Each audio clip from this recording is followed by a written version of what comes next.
The first time I met the family, something felt off.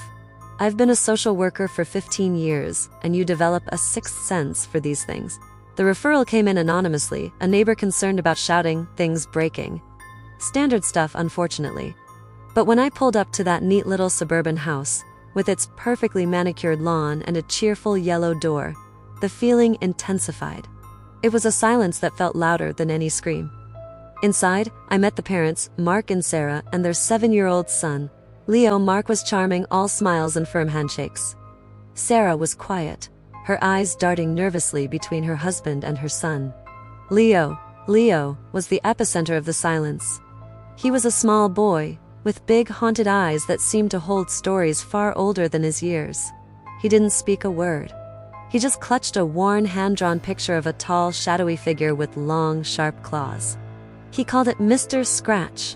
My initial assessment pointed to a classic case of domestic tension. Mark was likely controlling, and Sarah and Leo were the victims. I set up weekly visits, individual sessions, and connected Sarah with a support group for domestic abuse survivors. I was following the textbook, ticking all the boxes. But every week, the chill in that house grew colder. Leo's drawings of Mr. Scratch became more detailed, more menacing. The figure was always there, lurking in the corners of the page, its claws reaching for a tiny, stick-figure boy. Sarah started opening up in our sessions, but her stories were fragmented, almost surreal.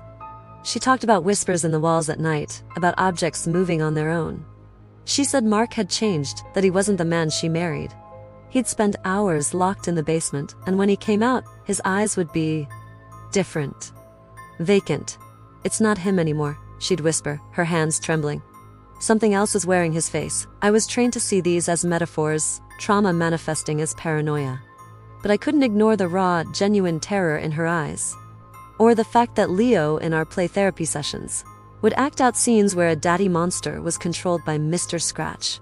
He'd use a puppet, making it say terrible things in a low, guttural voice that shouldn't have been able to come from a 7-year-old.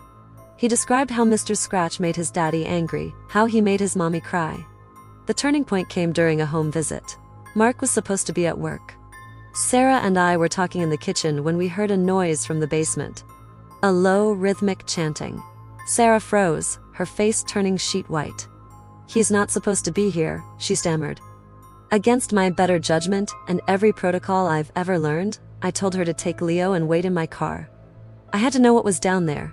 The basement door was cold to the touch. As I pushed it open, a wave of frigid air hit me, carrying a smell like spoiled meat and burnt ozone. The chanting grew louder. In the dim light, I saw him. Mark. He was kneeling in the center of the room, surrounded by strange symbols painted on the floor in what looked disturbingly like dried blood. He wasn't chanting words, he was making sounds. Inhuman sounds that grated on the soul. And for a split second, I saw it. Looming behind him, a shadow detached from the wall. It was tall, impossibly thin, with limbs that bent at unnatural angles. Long, claw-like fingers extended from its hands. It was the figure from Leo's drawings. Mr. Scratch. The shadow turned its head, and even though it had no face, I felt its gaze land on me. It was a feeling of pure, malevolent hatred.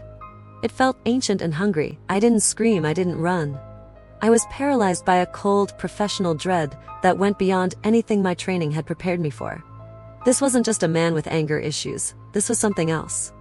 This was a man possessed, a family being torn apart not just by abuse, but by something parasitic. An entity feeding on their fear and pain. I backed away slowly, closed the door, and walked out of that house, my heart hammering against my ribs. My professional world had been turned upside down. How do you write a report about a demonic entity? How do you file a court petition against Mr. Scratch? The system isn't built for this. It's built for tangible threats, for broken bones and bruises you can photograph. But abuse is abuse. Whatever the source, the fear is real. The trauma is real. I knew I couldn't walk away. I had to fight for this family, but the enemy I was facing wasn't in any of my textbooks. I started looking outside my professional field, talking to people I never thought I would, historians, folklorists, even a retired priest. I learned about attachments, about parasitic entities that latch onto vulnerable people and amplify their darkest impulses. Mark wasn't just an abuser. He was a host. The entity was using him, feeding on the chaos it created through him. Armed with this new, terrifying perspective, I changed my strategy. My fight wasn't just against Mark anymore. It was for him too. It was a battle to save a man from the demon that was consuming him and to save his family from the fallout. The priority remained getting Sarah and Leo to safety. We escalated the case, using the tangible evidence of Mark's erratic behavior, the fear he instilled, and Sarah's testimony to secure an emergency removal. It was a brutal legal battle. Mark, or what was left of him, fought back with that empty-eyed charm, painting me as a hysterical social worker and Sarah as an unstable mother. But we had Leo's drawings.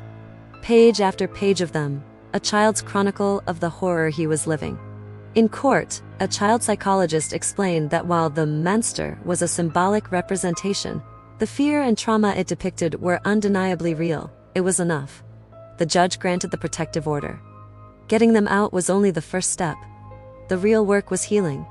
For Sarah, it meant processing not just the abuse from her husband, but the incomprehensible paranormal horror she had endured. For Leo, it meant convincing him that Mr. Scratch couldn't follow them, that he was safe. We used therapy, art, and even connected with spiritual advisors who understood the unique nature of their trauma. It was a long, slow process of chasing the shadows away. I don't know what happened to Mark. After Sarah and Leo left, the house was sold. The new owners never reported anything unusual. Maybe without the fear to feed on, the entity just left. Or maybe it's still out there, looking for another broken home, another vulnerable soul to latch onto. This case taught me that the demon in family abuse isn't always a metaphor. Sometimes it's the addiction, the mental illness, the cycle of violence passed down through generations. And sometimes, just sometimes, it's something older and darker. But no matter what form it takes, our job is the same. To stand in the light, to fight for the vulnerable, and to believe the victims, no matter how unbelievable their story may sound. Because in the dark places where families break, the most important thing you can offer is a lifeline of belief. Thank you so much for watching and for letting me share this profound experience. If this story resonated with you, please consider liking this video and subscribing to the channel for more content that explores the deeper, often hidden aspects of our world. Stay safe and always be kind.